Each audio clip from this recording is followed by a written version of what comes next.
स्वागत है आपका बी न्यूज नेशन में। मैं हूं आबिद हुसैन शेख। बीजापुर एयरपोर्ट पर क्रेडिट वार तेज, बीजेपी का कांग्रेस पर तीखा हमला। एयरपोर्ट बीजेपी के देन, कांग्रेस सिर्फ क्रेडिट ले रही है, कहा गुरु लिंगप्पा अंगड़ी। भाजपा जिला अध्यक्ष इन्होंने बीजापुर एयरपोर्ट को लेकर राजनीति गर्मा गई है। बीजेपी जिला अध्यक्ष ने प्रेस कॉन्फ्रेंस में कांग्रेस और मंत्री एमबी पाटिल पर निशाना साधते हुए दावा किया कि एयरपोर्ट का असल श्रेय और क्रेडिट बीजेपी सरकार को जाता है, न कि कांग्रेस को। बीजेपी का कहना है कि 727 एकड़ जमीन का अधिग्रहण, प्रोजेक्ट की शुरुआत और करोड़ों रुपयों की फंडिंग बीएस येडियुरप्पा और बसवराज बोम्मई की सरकारों के दौरान हुई। उनका आरोप है कि कांग्रेस सिर्फ पहले से चल रहे प्रोजेक्ट का क्रेडिट लेने की कोशिश कर रहा है। बीजेपी ने यह भी कहा कि एमबी पाटिल ने सिर्फ चल रहे कामों को आगे बढ़ाया, जबकि एयरपोर्ट की बुनियाद फाउंडेशन बीजेपी ने रखी थी। एयरपोर्ट के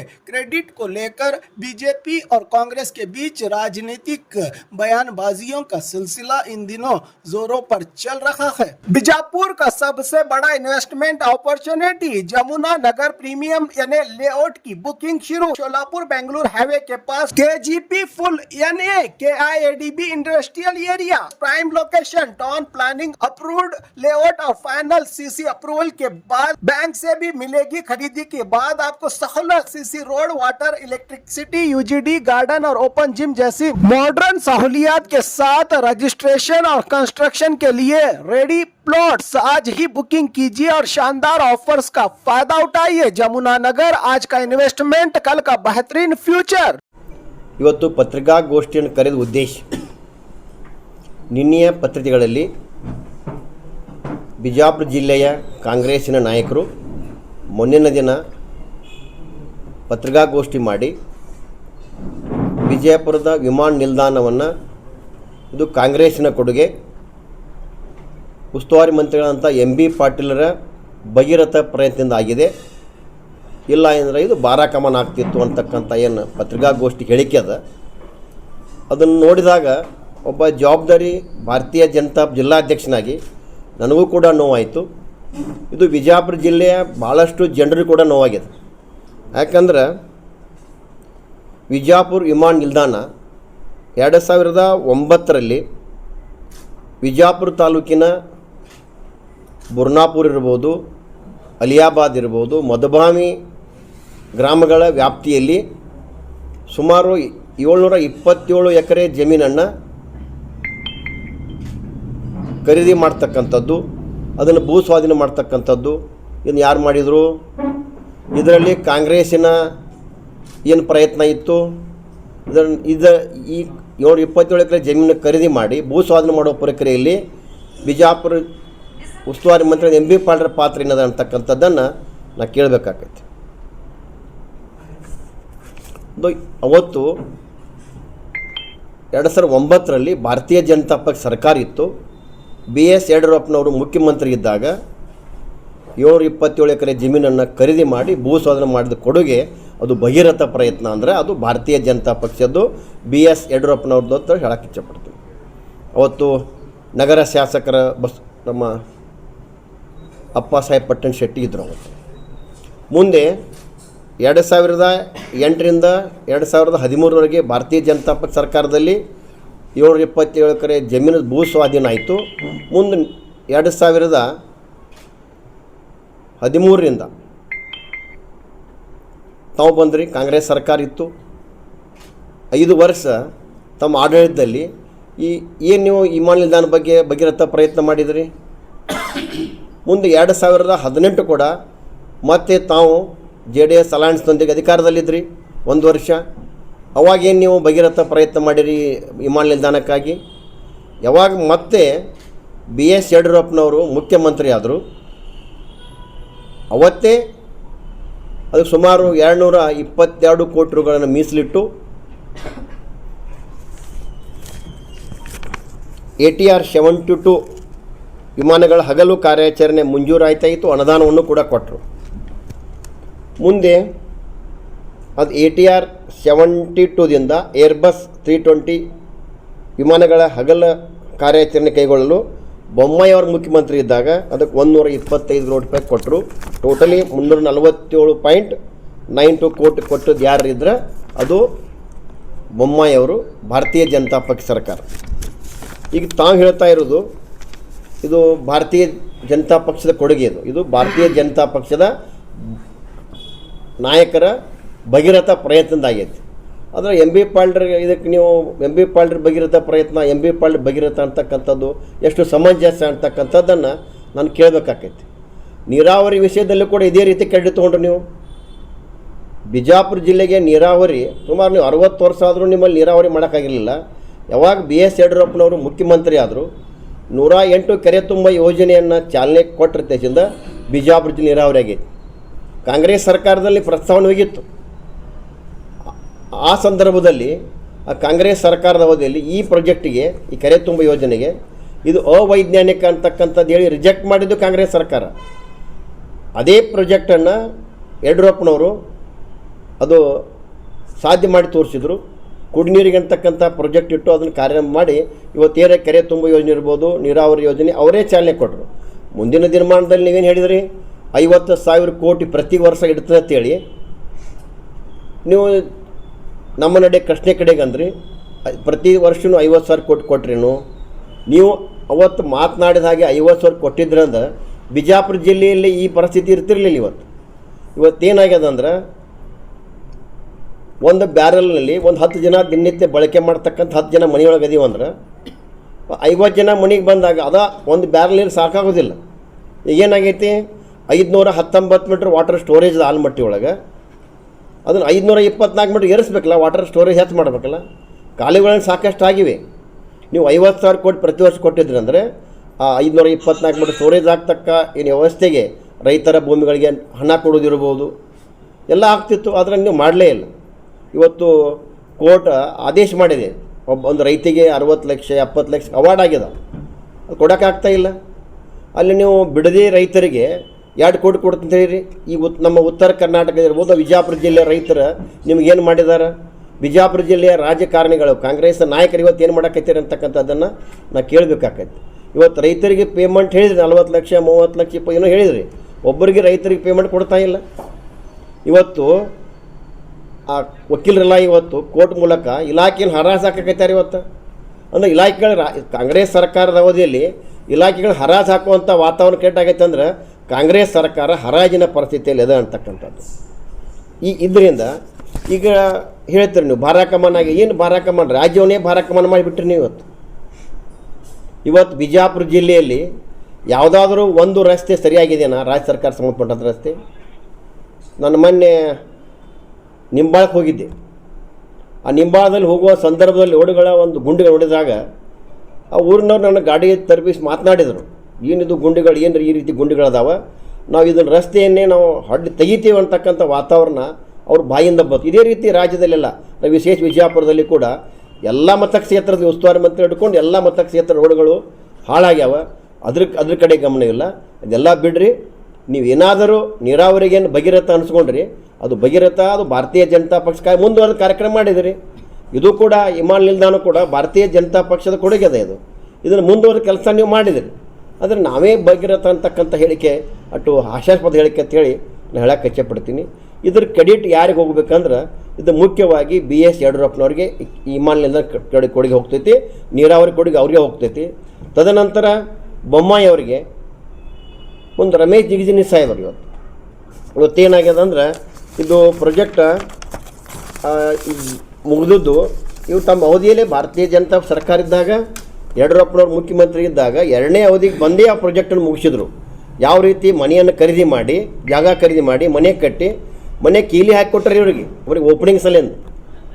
ಇವ್ರು ಬಂದ ತಕ್ಷಣ ಸಣ್ಣ ಪುಟ್ಟ ಖರ್ಚು ಇರ್ತಾವ, ಅಲ್ಲಿ ಫರ್ನಿಚರ್ ಮಾಡೋದು ಅಥವಾ ಮನೆ ಬೇಕಾದ ಸಾಮಾನು ಖರೀದಿ ಮಾಡೋದು, ಇಂಥ ಕೆಲಸಕ್ಕೆ ಮಾತ್ರ ಸೀಮಿತ ಮಾಡಿದಂಥ ಕೆಲಸ 3 ವರ್ಷ ಆಯಿತು. ಇನ್ನೂ ತನಕ ಅವರು ಆ ಕೆಲಸದ ಬಗ್ಗೆ ಸ್ವಲ್ಪ ಮಾಡಿದ್ದಾರೆ. ಇವತ್ತು ಅವರು ಮುಂದುವರೆದ ಕಾಮಗಾರಿ ಮಾಡಿದ್ದಂದ್ರೆ ಇವತ್ತಲ್ಲಿ ಆ ವಿಮಾನ ನಿಲ್ದಾಣಕ್ಕೆ ಕೆಲವೊಂದು ಏನು ಅಗ್ನಿಶಾಮಕ ವಾಹನಗಳು ಬೇಕು, ಖರೀದಿ ಮಾಡಿದ್ದಾರೆ ಇವ್ರು ಬಂದ ಕಾಂಗ್ರೆಸ್ ಸರ್ಕಾರ ಬಂದ ತಕ್ಷಣ. ಮತ್ತು BDDS ಉಪಕರಣ ಖರೀದಿ ಮಾಡಿದ್ದಾರೆ, DVOR ಉಪಕರಣ ಖರೀದಿ ಮಾಡಿದ್ದಾರೆ.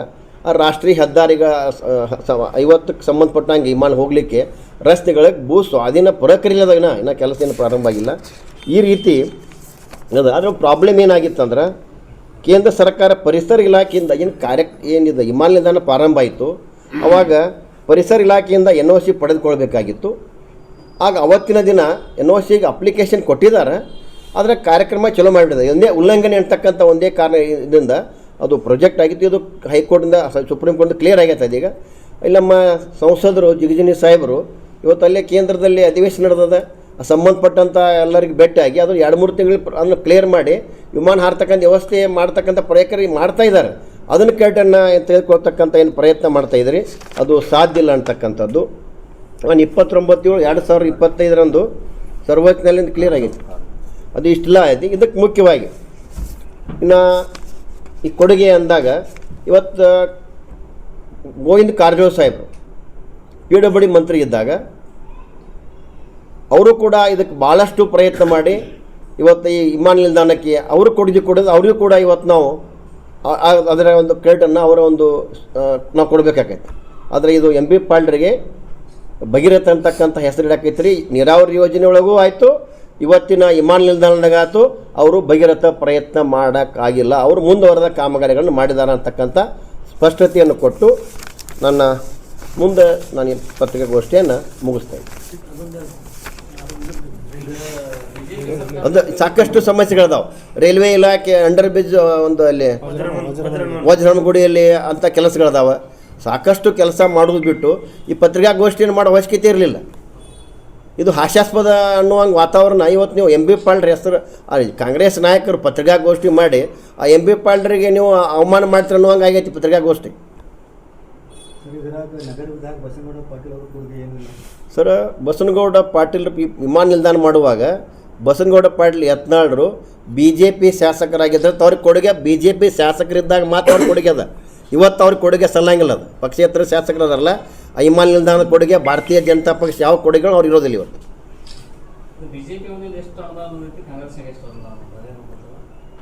ಸರ್, ಅನುದಾನ ಇದು 347 ಕೋಟಿ ಬಂದಿದೆ.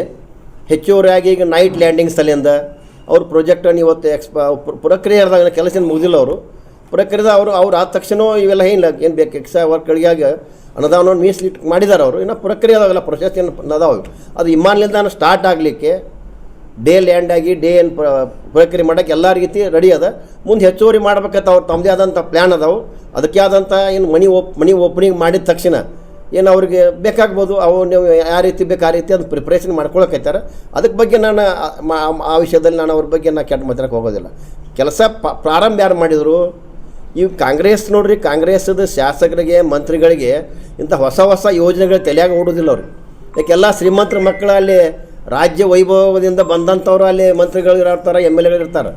ಆದರೆ ಭಾರತೀಯ ಜನತಾ ಪಕ್ಷದ ಸಾಮಾನ್ಯ ಕಾರ್ಯಕರ್ತ ಇವತ್ತು ಅಲ್ಲಿ ಶಾಸಕನಾಗಿ ಮಂತ್ರಿ ಆಗ್ತಕ್ಕಂಥ ಅವಕಾಶ ಇರೋದ್ರಿಂದ ಬೇಸ್ನಲ್ಲಿ ಬಂದಂಥ ಕಾರ್ಯಕರ್ತರೇ MLA ಶಾಸಕರಾಗೋದ್ರಿಂದ ಇವ್ರ ತಲೆಯೊಳಗೆ ಬರ್ತಾ ಹೊರತು ಕಾಂಗ್ರೆಸ್ಸಿನ ಇಂಥ ಅದು ಶ್ರೀಮಂತ ಮನೆ ಭಾಳ ದೊಡ್ಡ ಶ್ರೀಮಂತರು ಇರೋದ್ರಿಂದ ಅವರಿಗೆ ಈ ವಿಚಾರ ಬರೋದಿಲ್ಲ ಅಂತ ಹೇಳಕ್ಕೆ ಬರ್ತೇನೆ.